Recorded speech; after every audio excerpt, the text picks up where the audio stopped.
এই বাপ, তোমরা যারা সিজদা করো না, তোমরা বলো না বাজান, বলো না এই দরদি ভাই চিৎকার করে বললাম, তুমি যদি বলো তোমার পায়ে ধরতে, আমি পায়ে ধরতে রাজি। তুমি যদি বলো তোমারে জড়িয়ে ধরে কাঁদতে, আমি কাঁদতে রাজি। তুমি বলো কেন আল্লাহর সাথে রাগ করলা? কেন আল্লাহর সাথে রাগ করলা? কেন আল্লাহর সাথে নারাজ হইলা? কেন সেজদা কপালে জুটলো না?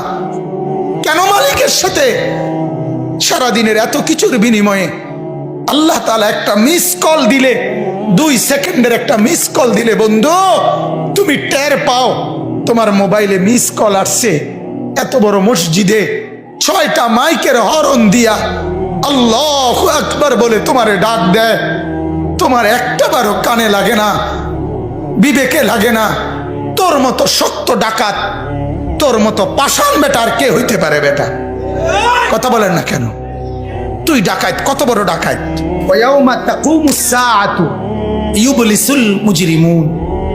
আল্লাহ তাআলা বলেন যখন হাসরের মাঠ কায়েম হবে, হাসরের মাঠ যখন কায়েম হবে, নাফরমানরা, পাপীরা,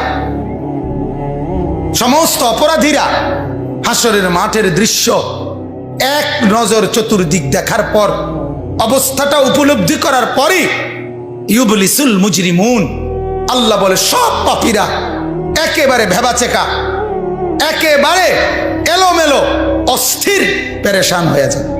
হায়, এখন কি হবে? এখন কি হবে? হাসরের ময়দানে দাঁড়িয়ে দেখবে আল্লাহ নবী সাল্লাল্লাহু আলাইহি সাল্লাম বলেন 2টা কদম, শুধুমাত্র 2 পাও রাখা যায় যতটুকু জায়গা। আল্লাহ রাসূল সাল্লাল্লাহু আলাইহি সাল্লাম বলেন একজন মানুষ হাসরের ময়দানে শুধু এতটুকু জায়গায় বরাদ্দ পাবে।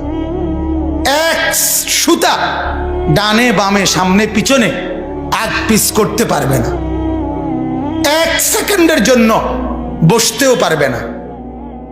আল্লাহ তাআলা কোরআনুল কারীমের মধ্যে বলছে ইয়াউমা ইয়াকুমুন নাস লিরাব্বিল আলামিন, রব্বুল আলামিনের সামনে সবগুলো মানুষ দাঁড়িয়ে থাকবে, দাঁড়ানো দাঁড়ানো দাঁড়ানো থাকবে, দাঁড়িয়েই থাকবে।